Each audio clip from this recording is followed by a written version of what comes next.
Bonjour et bienvenue à ce point presse sur le vol inaugural d'Ariane 6. Merci aux membres de la presse d'être parmi nous pour parler de ce vol inaugural qui aura lieu donc le 9 juillet. Du moins, ce sera la première tentative dans la fenêtre de vol. Avant de vous présenter nos experts, je vous rappelle que nous allons commencer par des présentations qui seront courtes et ensuite nous vous inviterons à poser vos questions. N'hésitez pas à les écrire dans le chat et n'oubliez pas de nous indiquer votre nom et votre média. Donc, je suis ici avec Tony Tucker-Nielsen, directeur du transport spatial à l'ESA, ainsi que Karine Levaux, directrice du transport spatial au CNES, Franck Huiban, directeur des programmes civils Ariane Group, Caroline Arnaud, directrice du programme Ariane 6 chez Ariane Espace, et Michel Bonnet, Inaugural Flight Principal, c'est-à-dire responsable du vol inaugural à l'ESA. Tony, je te donne la parole.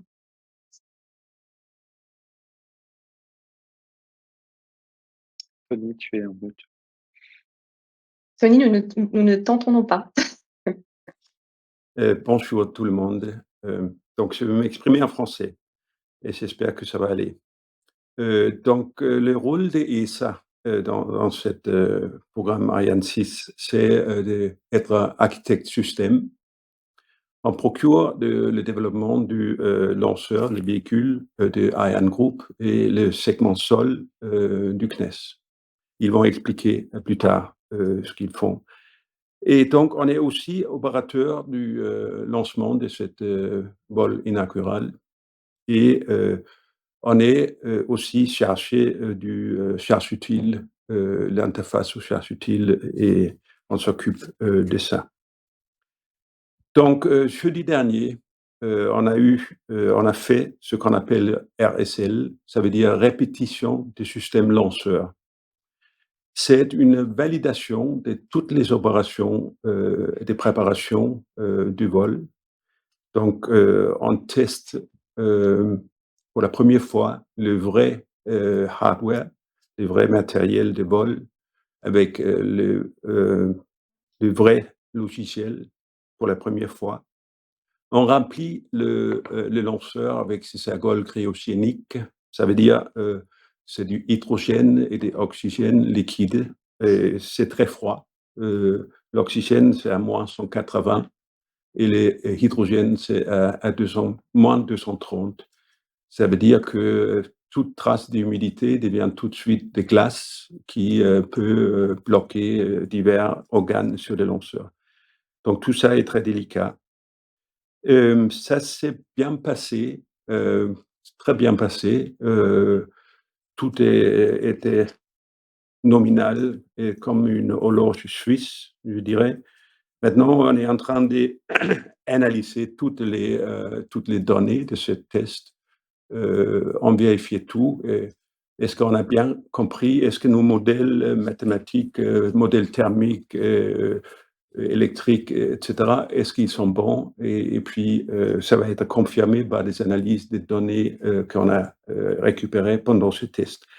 Tout ça se termine demain et jusqu'à maintenant, on n'a rien trouvé d'anormal. Donc, on est en train de préparer le vol inaugural. On fait une reconfiguration de certaines choses sur le complexe de lancement et il y a certaines rétrofits des équipements qu'on a jugé bons pour le test, mais pas bons pour le vol. Donc, on est en train de rétrofiter quelques équipements. Et donc, on est prêt, on a un planning qui nous donne un premier vol, un vol inaugural le 9 juillet. Merci. Et je donne la parole à Karine du CNES. Merci Tony. Bonjour à tous.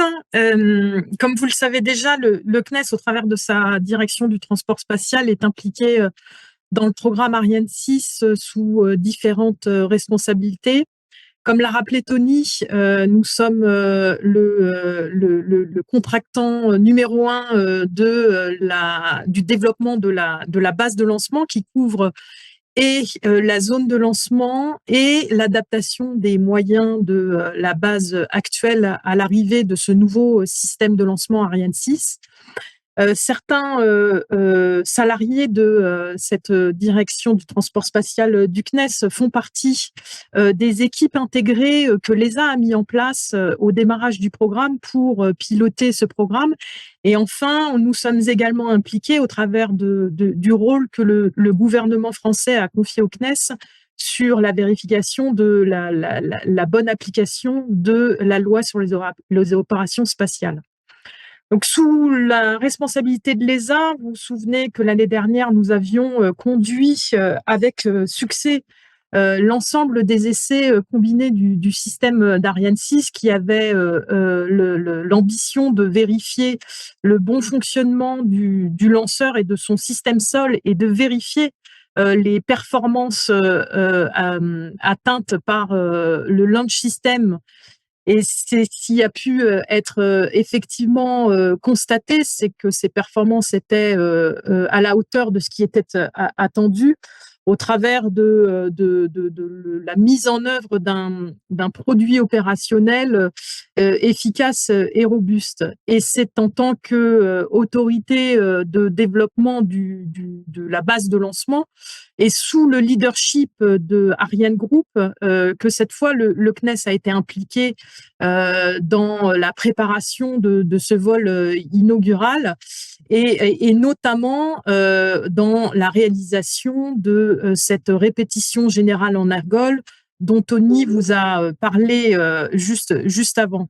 C'est aussi au travers de cette campagne de préparation du vol inaugural le moment où nous passons le témoin, si je puis dire ainsi, à Ariane Group en vue de leur prise en main complète des systèmes sols qu'ils mettront en œuvre ensuite durant l'exploitation de ce système de lancement, et ce, dès le premier vol commercial qui suivra ce vol inaugural. Et donc, nous, au travers de cette campagne du vol inaugural, formons et comment dire, transmettons l'ensemble de notre savoir-faire sur ce système au personnel d'Ariane Group. Bien sûr, nous resterons proches de ce système de lancement en tant que design authority du développement du segment sol, et puis également parce que nous sommes en charge toujours de la vérification de la bonne application et prise en compte de la loi sur les opérations spatiales qui sera prise en considération par Arianespace au fur et à mesure des missions réalisées avec ce lanceur. Pour finir cette campagne, cette première campagne du premier lanceur Ariane 6, c'est aussi la préparation du retour en vol de l'accès à l'espace pour l'Europe, un accès indépendant. C'est très important pour l'ensemble de l'Europe et son ambition spatiale. Et nous sommes en train de marquer une page importante de l'histoire de l'accès à l'espace. Je vais maintenant laisser la parole à Franck Huiban, directeur des programmes civils chez Ariane Group. Merci. Merci Karine. Donc, je suis ravi d'être avec vous pour ce point d'information à quelques jours d'un événement important pour nous tous.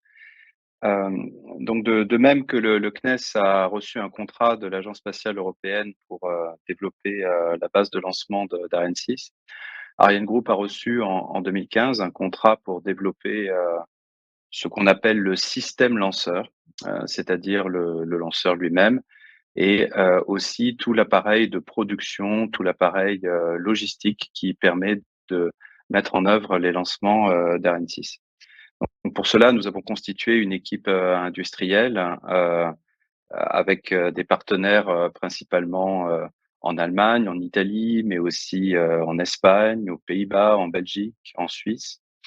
Et en réalité, dans chacun des 13 États membres de l'ESA qui ont participé au financement du programme Ariane 6. Donc cette équipe s'est renforcée au fil du développement, et elle se prépare à entrer dans la phase d'opération, d'exploitation commerciale. Ariane Group a exercé l'autorité de conception du lanceur. Karine en parlait pour le CNES, c'est symétrique. Le CNES est l'autorité de conception de la base de lancement. ArianeGroup a fait les choix de design et les choix de développement pour le lanceur à partir des attentes de haut niveau qu'avait exprimé l'Agence spatiale européenne. Donc ce premier vol, c'est évidemment un moment important pour nous tous. C'est aussi un jalon, c'est pas simplement l'aboutissement d'efforts de développement, mais aussi le début de la phase d'exploitation. Nous avons, vous le savez, déjà engagé la production des modèles de vol suivants. Ceux d'entre vous qui ont peut-être eu l'occasion de venir visiter nos installations, par exemple au Mureau, ont vu que nous avons déjà dans nos usines des réservoirs pour le 5e ou le 6e modèle de vol. Et le fait de conduire cette montée en cadence avec toute l'équipe industrielle, c'est le défi qui nous attend après le premier vol. Et plus important encore, donc nous avons de nombreux clients institutionnels et commerciaux qui nous attendent. Et je laisse la parole à Caroline d'Arianespace pour nous en dire plus sur les clients d'Ariane 6.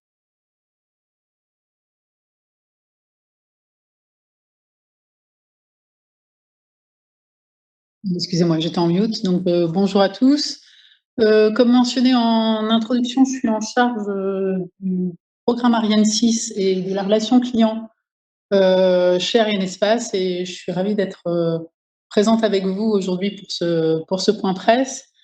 Arianespace, concernant Ariane 6 et en particulier en charge du marketing et de la commercialisation du lanceur, et Ariane 6 et Arianespace sera également responsable de l'opération, sera donc l'opérateur du lanceur Ariane 6 à partir du second lancement, c'est-à-dire à partir de la première mission commerciale. Au titre du vol inaugural, à la demande de l'ESA, Arianespace fournit également donc un support à l'ESA pour ce qui concerne donc la relation avec les passagers de cette première mission. Et je passe la parole à Michel Bonnet pour nous donner justement plus de détails sur cette première mission. Bonjour à tous. Donc Michel Bonnet, mon rôle dans cette belle aventure du vol inaugural, c'est un rôle de coordination entre les différentes entités qui a démarré il y a déjà assez longtemps sur la partie de préparation de la mission. Et donc je suis toute la partie de campagne de lancement, et je veux dire, mon activité va arriver à sa fin pratiquement un mois après le lancement, avec la fin des exploitations des mesures en vol qui nous permettront de confirmer la qualification du lanceur pour passer en phase d'exploitation. Donc, sur cette mission, en 2 mots, on a, alors je rappelle, c'est un vol de qualification, donc on a une mission un peu particulière qui cherche avant tout à vérifier le bon comportement du lanceur. Et on a quand même saisi l'opportunité de ce vol pour embarquer un certain nombre de petits passagers, donc des tout petits passagers par rapport à la capacité réelle d'emport du lanceur. Mais bon, j'allais dire qui donne, j'allais dire, un intérêt supplémentaire pour beaucoup de gens autour de cette mission, puisqu'on aura un certain nombre de CubeSat, des capsules de rentrée. Et donc, je suis très, très enthousiaste de voir le point final de cette campagne avec une première tentative de lancement, donc le 9 juillet. Merci Michel. Nous passons donc à la partie questions de ce point presse. Je vous invite à inscrire votre nom et votre média à droite. Vous avez une partie qui s'appelle chat, où vous pouvez écrire vos questions. Vous pouvez aussi lever la main ou nous faire signe. Vous pouvez nous envoyer un message. Vous verrez que je suis inscrite sous le nom de ISA Media Relations et ma collègue Camille Bello pourra aussi prendre vos questions si jamais vous en avez besoin.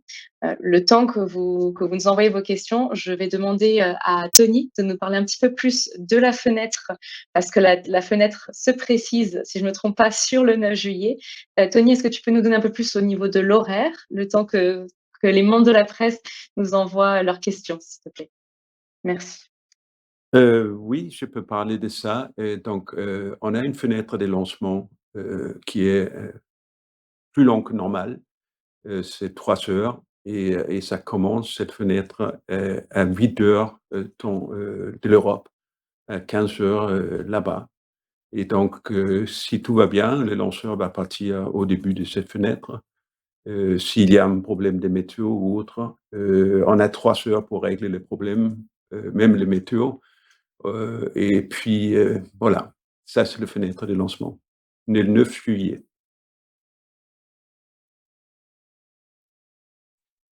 Merci Tony. Je vois que nous avons une première question dans le chat.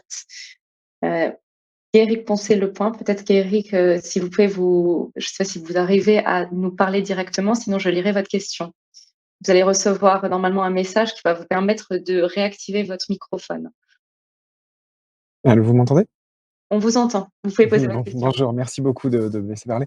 Donc oui, je me demandais s'il y a eu des points de vigilance particuliers qui ont hébergé ces derniers jours, durant les essais notamment. Est-ce qu'il y a des choses qui n'ont pas fonctionné exactement comme prévu? J'ai compris que la fenêtre de tir a été maintenue, mais peut-être qu'il y a eu des choses quand même qui, voilà, qui sont apparues à vos yeux et qui n'étaient pas exactement prévues.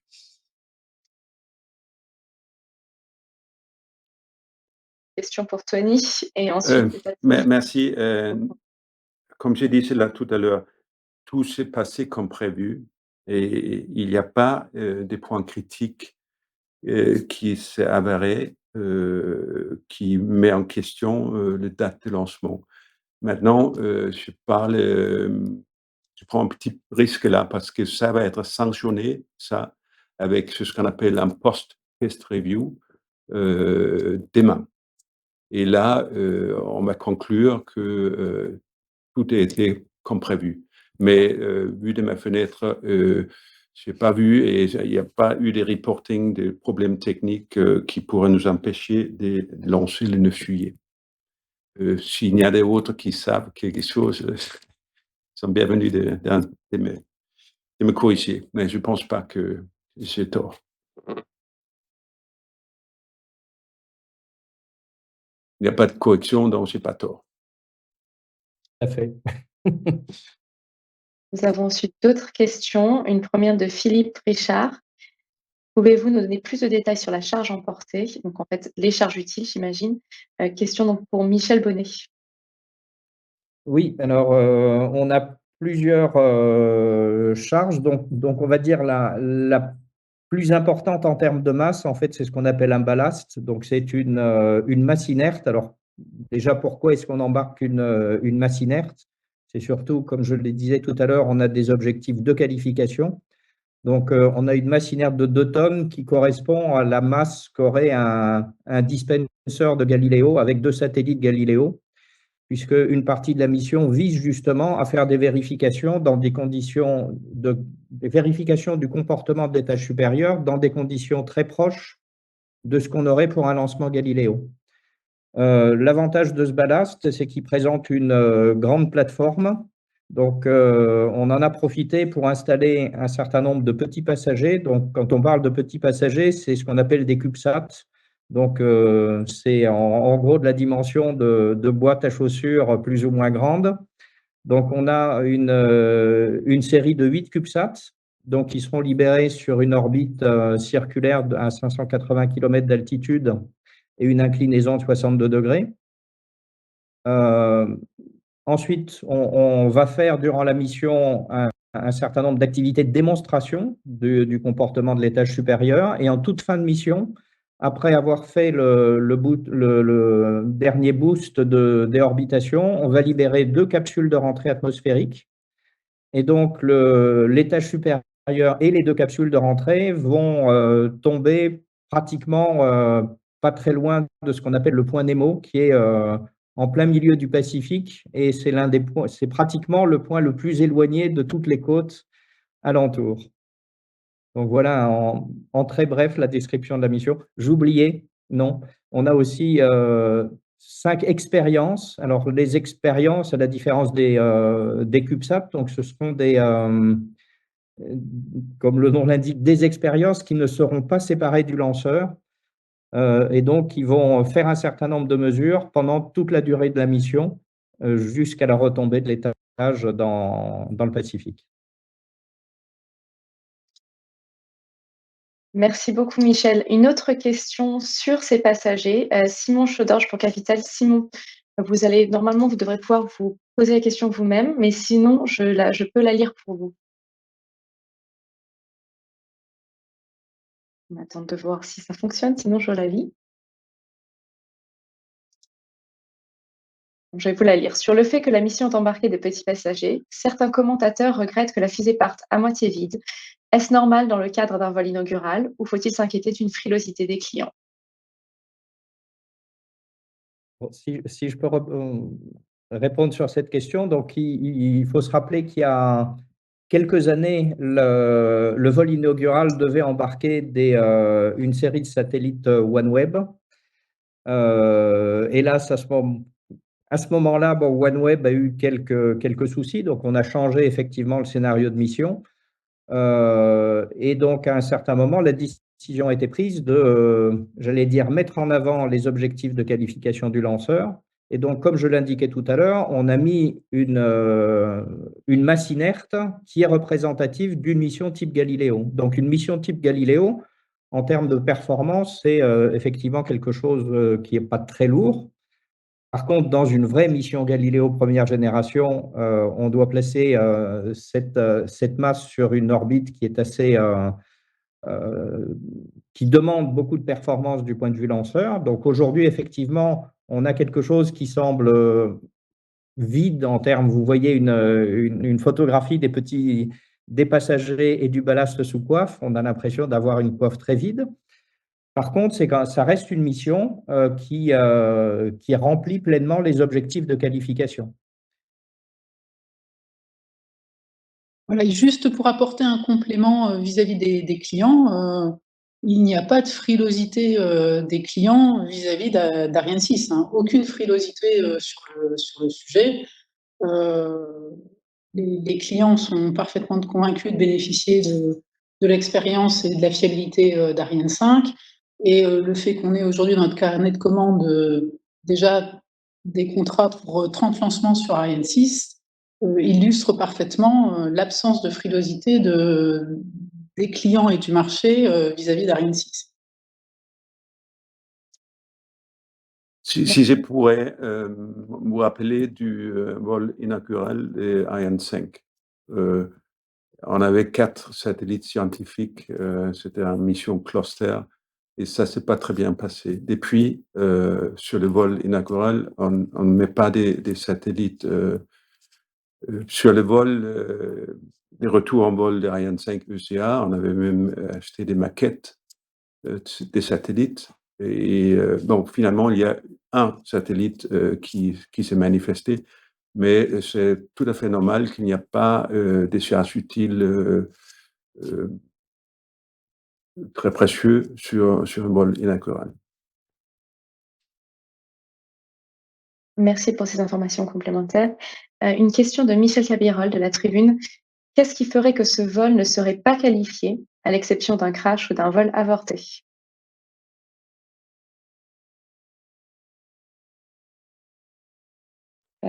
D'abord, il faut être clair, qu'est-ce que ça veut dire qualifié? Nos lanceurs, la manière dont on développe des lanceurs en Europe jusqu'à maintenant, c'est qu'ils sont qualifiés au sol, avant le vol. Le vol est une démonstration que toutes nos prédictions, tous nos modèles mécaniques, thermiques, fonctionnels, électriques, tous ces modèles fonctionnent, on valide ce modèle et puis on ajuste, on calibre ce modèle après pour avoir une exploitation avec des modèles valables. Donc, La qualification, c'est au sol. Maintenant, il faut que la mission va jusqu'au bout pour faire la pleine démonstration.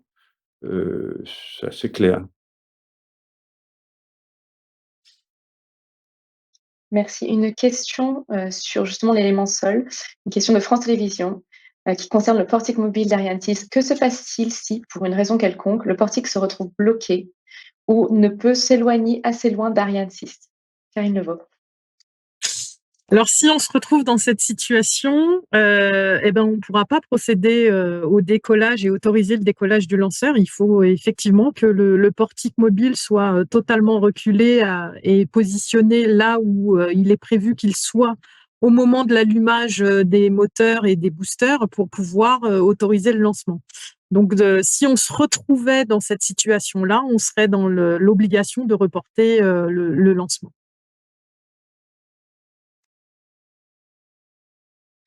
Une question d'Aline Delvoye de la RTBF. Pourriez-vous estimer les chances de réussite de ce lancement? Comme s'il s'agit d'un vol inaugural, je pense qu'on en a déjà un petit peu parlé, mais Tony Tucker-Nielsen, la parole est à vous. Bon, oui, il y a eu des gens qui ont fait des statistiques sur les vols inauguraux, et il paraît que à peu près la moitié des vols inauguraux se passent pas comme prévu. Je pense qu'on peut faire mieux avec Ariane 6, mais bon, le 9 juillet, va me confirmer ça. Merci. Une autre question qui a un rapport avec le Centre spatial guyanais. Pourriez-vous nous indiquer quels sont les changements qui ont été opérés à Kourou dans l'écosystème technique du lanceur? Nouveaux logiciels, ordinateurs plus modernes, mise à jour de la salle Jupiter, mis à part l'ELA 4. Et c'est une question de BFM Business de Jean-Baptiste Huet. Alors, je vais répondre pour la partie base de lancement, du coup, et je laisserai peut-être la parole à Franck pour compléter sur la partie lanceur. Donc, pour pouvoir assurer l'opération spatiale, en plus de, évidemment, l'ensemble des moyens sols nécessaires à la préparation, la vérification et la mise en œuvre du lanceur, il a fallu adapter l'ensemble des moyens que l'on met en œuvre pour chaque lancement, quel que soit le lanceur, pour pouvoir réaliser cette opération en sécurité. Donc, je pense notamment à tout le système de réception de la télémesure et de sa décommutation, aussi bien à Kourou que dans les stations aval qui assurent la poursuite et le suivi du lanceur durant son vol. C'est également l'adaptation des moyens de localisation et des moyens qui concourent à la sauvegarde pendant le vol et à la détection d'un mauvais fonctionnement et d'une dangerosité du lanceur liée à une anomalie importante qu'il rencontrerait.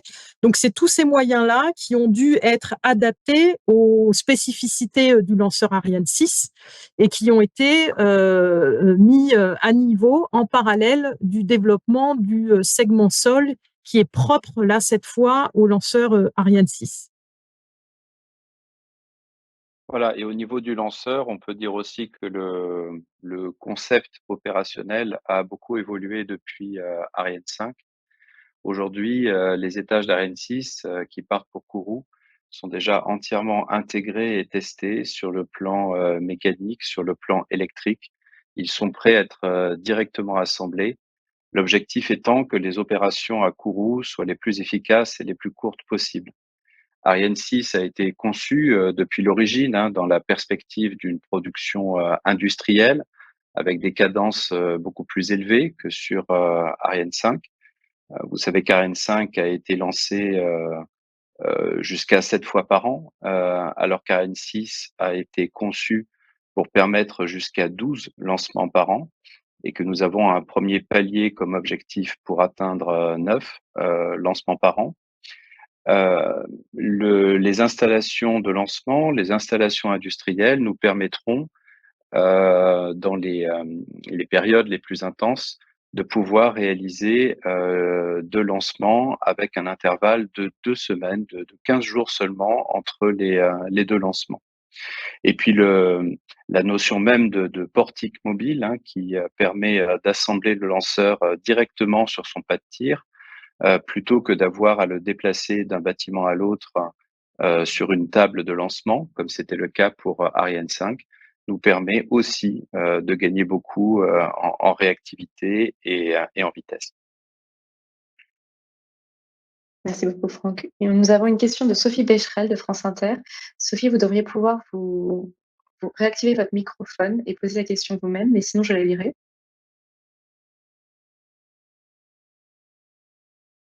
Il y avait plus d'ingénieurs, plus de personnel mobilisé pour ce tir inaugural par rapport à une phase de croisière ultérieure. Et si vous aviez une idée du nombre de personnes mobilisées le 9. Merci. Sophie, nous n'avons pas entendu le début de votre question. Si vous pouvez la répéter, s'il vous plaît. Ah, pardon. Je vous en prie.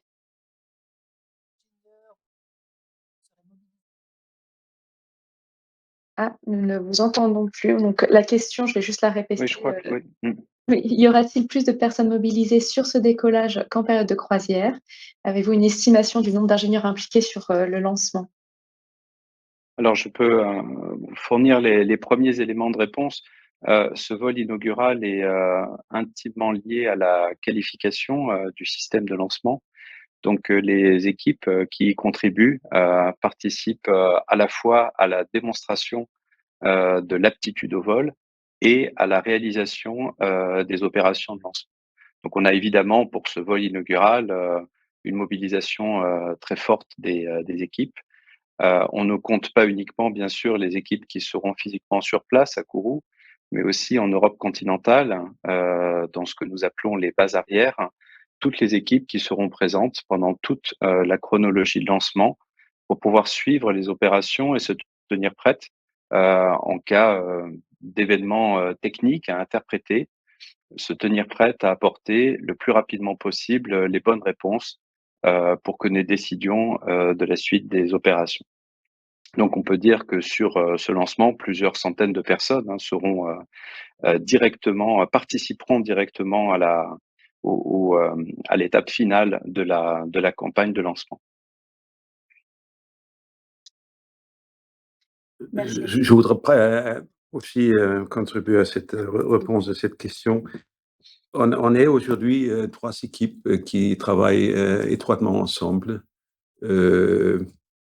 Donc, il y a Ariane Group pour le lanceur, il y a le CNES pour le segment sol, et il y a ESA Architecte et qui suit toutes les affaires à la fois du lanceur et du segment sol. Donc, je dirais qu'on est à peu près 3 fois plus que dans le temps normal, dans le temps d'opération quand Arianespace va être des opérateurs de lancement. Ça, c'est mon estimation. Merci beaucoup. Une question de Philippe Richard d'Ouest France. Philippe Richard, vous devrez pouvoir poser la question vous-même, sinon je la lirai. Été, au vu de la date du lancement, est-ce qu'il y a déjà des confirmations d'officiels qui seraient présents et quels officiels devraient être présents lors du lancement?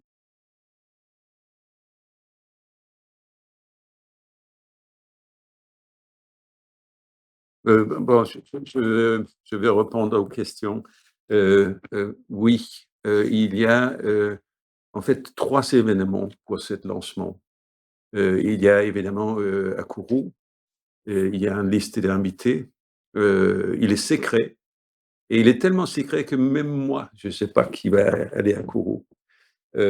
Donc c'est le cabinet de notre directeur général qui invite et pour l'instant, je ne connais pas la liste.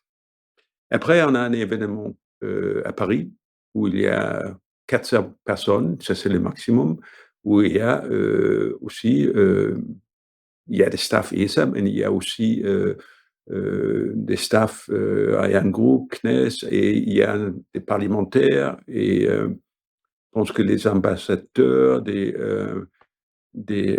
pays participants sont invités aussi.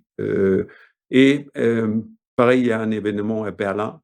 L'Allemagne est le 2e contributeur à Ariane 6, où il y a des des invités allemandes. Mais le même style d'événement qu'on a ici à Paris va avoir lieu à Berlin.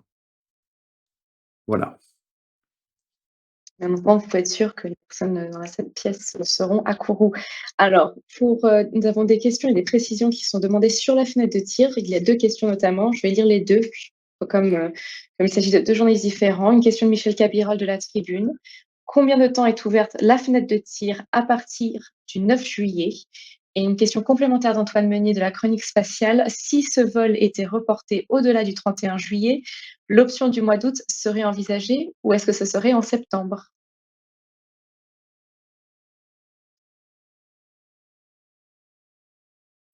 Donc, je vais répondre aux questions. Dans le fenêtre de tir, comme j'ai expliqué au début, est de 15 heures jusqu'à 18 heures. Et le soleil se couche à 18 heures. C'est pour ça. Et donc, si c'est reporté, il y a plusieurs cas. Soit c'est reporté avant qu'on a rempli les lanceurs, et on peut faire une tentative le lendemain, le 10. Si on a rempli les lanceurs et on est ramené à les vidanger, il nous faut 48 heures avant de faire la prochaine tentative. Cette affaire de mois d'août, je n'ai pas très bien compris. On peut lancer. Il y a des vacances en août, ça c'est sûr, mais on peut lancer jusqu'à fin juillet sans problème. Je ne suis pas tout à fait sûr que ça répond aux questions, mais je l'espère. La question, c'était si évidemment on allait au-delà du 31 juillet. Est-ce qu'on passerait ensuite au mois de septembre? Est-ce qu'on aurait encore l'occasion de faire un report au mois Oui, oui. Ça, c'est la situation de cauchemar.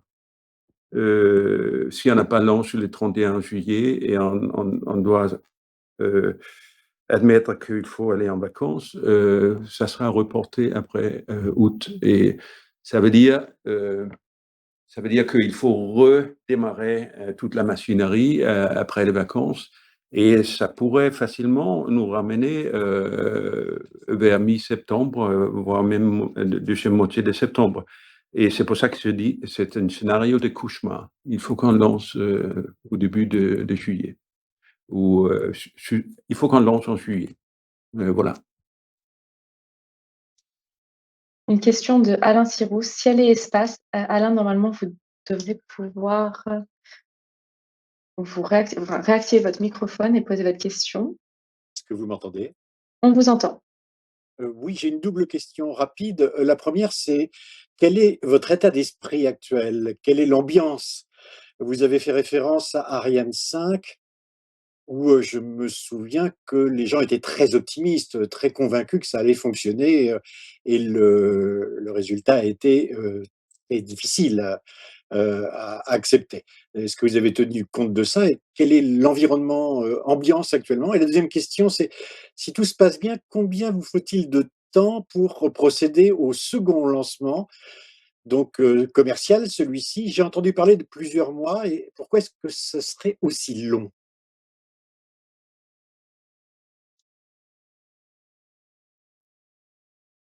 Je peux peut-être commencer sur la première question. Vas-y Tony, vas-y. Quelle est l'ambiance et est-ce qu'on est stressé? Je dirais que je suis confiant et très excité, enthousiaste pour 96%. Et puis 4% de nervosité et un peu bleu. Et voilà. Mais je suis plutôt confiant à 96%. Et quelle est l'ambiance du côté d'Ariane Group et du CNES aussi, parce que vous êtes aussi avec toutes les équipes au sol. Franck Cuban, peut-être?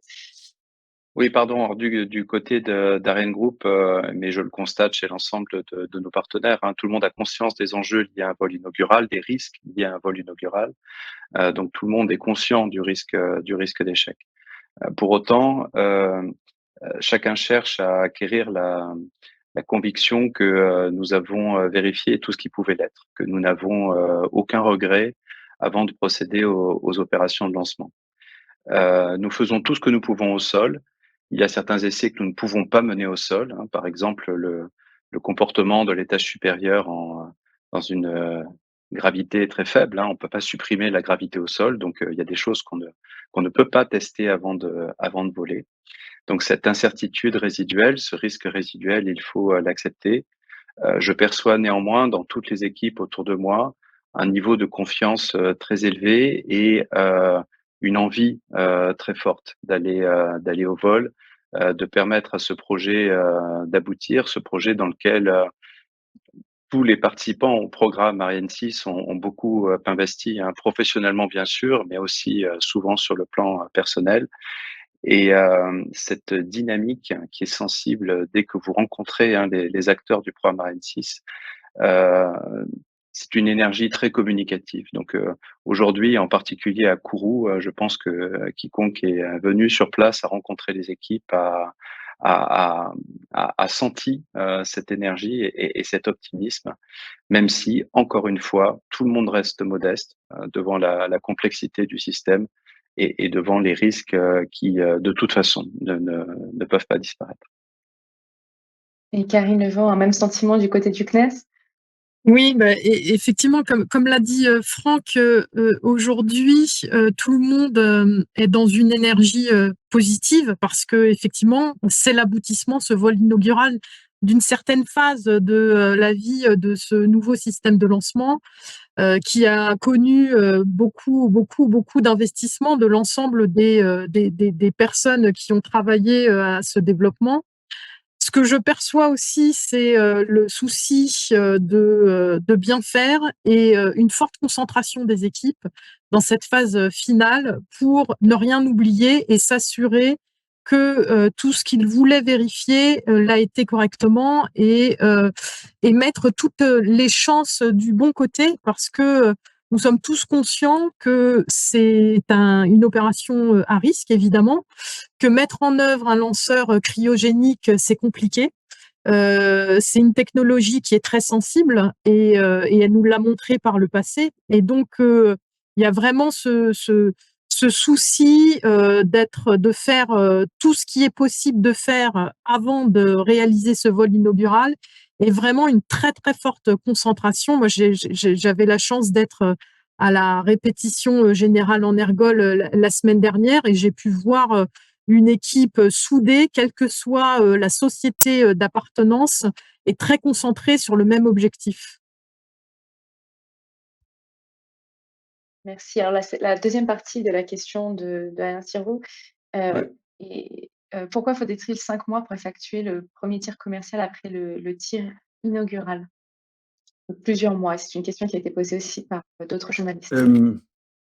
C'est pas exactement comme ça. J'aimerais, il y avait qu'est-ce qui se passe si ça se passe mal? Et ce n'est pas le fin du programme. S'il se passe mal, on va faire des investigations pour trouver, qu'est-ce qui s'est passé mal. On va corriger et on va faire une deuxième vol, de démonstration. Heu Donc celle-là, on peut le faire, relativement vite. On a tous les matériels pour le faire, le deuxième modèle de vol. Ça dépend évidemment, quelles sont les corrections, les actions correctives, nécessaires pour, corriger ce qui s'est mal passé. Maintenant pour les 5 mois entre le premier et le deuxième vol en nominal, c'est toutes les exploitations des vols qui doivent être fait. On a un premier exploitation qui est, on appelle ça le numéro 0. Ça va durer 3 semaines, quelque chose comme ça, 2-3 semaines. Et on fait un premier revue du résultat des niveaux 0. Après, il y a des analyses beaucoup plus fines dites niveau 1, où on va tout vérifier, on va recaler le modèle, du lanceur, et cela dure les mois supplémentaires, 4 mois, 4 mois et demi. Et c'est pour ça que on peut pas faire le deuxième vol tout de suite. Merci Caroline Arnoux. Voulez-vous compléter un peu l'information peut-être parce que vous serez évidemment l'opérateur, Arianespace sera l'opérateur de ce deuxième vol. Ce qu'on peut mentionner en complément, c'est que le passager du second vol attend bien entendu l'exploitation du premier et la confirmation que la totalité des analyses qui ont été réalisées à son profit ne sont pas remises en question par ce premier vol, que ce premier vol est également donc un total succès vis-à-vis du besoin de ce client, avant d'engager les activités vers la Guyane. Donc nécessairement, cette confirmation se faisant en série avec le départ du satellite en Guyane et la fin des activités satellites, on augmente aussi le temps entre le premier lancement et le second. Merci beaucoup. Alors, des questions, des précisions qui nous sont demandées par France Télévisions par rapport à ce succès, on va dire, au succès espéré du vol inaugural. Quels sont les critères pour déterminer que le vol est un succès? Pousse initiale, séparation des étages, insertion orbitale. On a vu SpaceX communiquer avec Starship sur un succès malgré une destruction en vol ou l'absence d'insertion orbitale. Et par ailleurs, nous avons une autre question sur ces critères. On a parlé, le DG a parlé récemment de chiffres de 47% de chances d'échec sur les vols inauguraux. Quels sont vraiment les espoirs pour ce vol inaugural et quel est vraiment le côté délicat que représente ce vol? Donc, le côté échec ou succès, quels sont les critères et quels sont nos espoirs?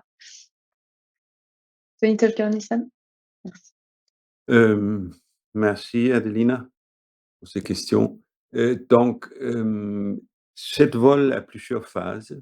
Il y a bon, on allume le booster, on allume l'étage principal, et puis les séparations, on allume le deuxième étage. Et si cette première phase de propulsion de l'étage et son arrêt moteur est fait, on a déjà montré tout ce que se fait Ariane 5 aujourd'hui. Parce que c'est un vol sans re-allumage. Après, on va re-allumer l'étage et puis faire une deuxième phase propulsée. Et après cette phase, on a fait un arrêt moteur et là, ça démontre la pleine capacité des Ariane 6, qui est un lanceur agile avec la possibilité de re-allumer le moteur des états supérieurs plusieurs fois. Et donc, il y a 2 types de succès ici. Le premier, c'est de démontrer ce que sait faire Ariane 5 et la démonstration pleine d'Ariane 6 est si on arrive à faire le re-allumage et la deuxième phase propulsée de l'étage supérieur. Mais ça, c'est des critères. Il y a un succès, il y a plusieurs degrés de succès, comme vous comprenez sur ma réponse. Merci. Et ce qu'on espère donc pour ce vol inaugural, donc c'est de faire mieux que les statistiques, c'est ça? Si j'ai bien compris? Parfait. Alors nous arrivons vers la fin de ce point presse, donc je vais poser les dernières questions. Je vous rappelle que vous pouvez toujours poser des questions directement à vos contacts presse, que ça soit à l'ESA, à Ariane Group, au CNES ou à Ariane Espace, et nous tâcherons d'y répondre. Je prends les dernières questions et ensuite nous allons clôturer ce point presse. Donc, une question de Hassan Meda de l'usine Nouvelle. Qui sera le passager du second vol? Quand volera pour la première fois la version à booster? Donc, je pense que c'est la version à 4 boosters. Une question pour Caroline Arnaud. Donc, alors, je confirme que le second lancement, la mission est parfaitement identifiée. Le satellite est déjà disponible, donc ne sera pas sur le chemin critique de ce second lancement que nous prévoyons avant la fin de l'année. En revanche, à ce stade, nous ne communiquons pas sur le nom de ce passager. Donc, je suis désolée, il faudra attendre encore un peu pour avoir la réponse à cette question. Par rapport au second point, donc, qui concernait la première association, première Ariane 6 à 4 boosters, donc son lancement est prévu milieu d'année prochaine, donc globalement dans un an. Merci. Et donc, une question de BFM Business. En théorie, est-ce que le programme Ariane 6, si les commandes sont là, pourrait supporter plus de 12 lancements par an? Peut-on imaginer le double, puisque les installations de Kourou le permettent désormais? Merci beaucoup. Une question en partie pour le Centre spatial guyanais. Peut-être Karine Levaux. Moi, je vais laisser Franck démarrer par répondre pour la partie lanceur et je compléterai sur la partie centre spatial. Oui, alors le Ariane 6 a été, l'Agence spatiale européenne nous a demandé de développer Ariane 6 pour tenir une cadence de lancement jusqu'à 12 par an. Alors bien entendu, si la demande des clients institutionnels, commerciaux le justifie, nous sommes prêts à investir pour aller au-delà. En fonction de la cadence visée, les investissements ne sont pas les mêmes. Les points critiques ne sont pas les mêmes non plus. Les goulots, hein, les éléments dont il faut accroître la capacité.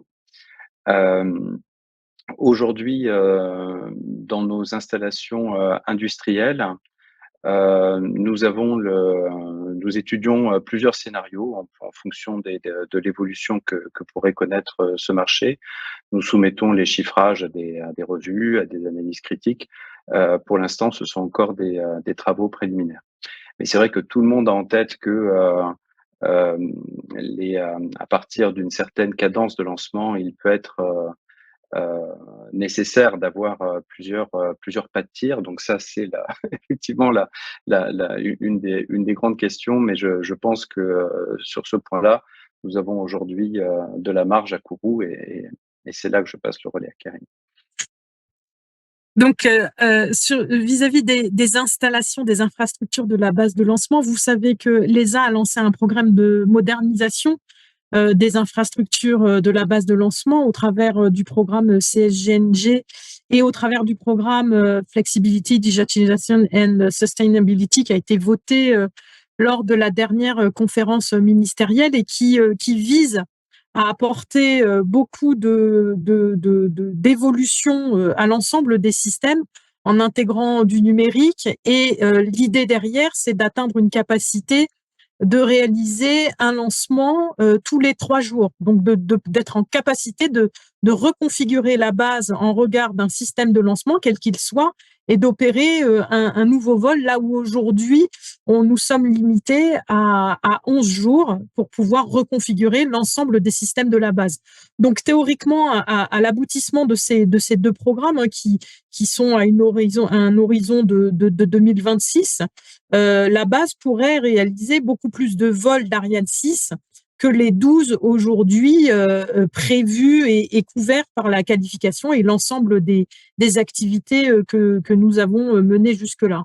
Quant au fait de disposer d'un second pas de tir, on a beaucoup d'infrastructures aujourd'hui rendues disponibles au sein du Centre spatial guyanais et notamment l'ancien pas de tir d'Ariane 5 qui pourrait un jour être envisagé d'être réutilisé pour y opérer un nouveau lanceur lourd ou devenir un second pas de tir d'Ariane 6 si la cadence de lancement le nécessitait.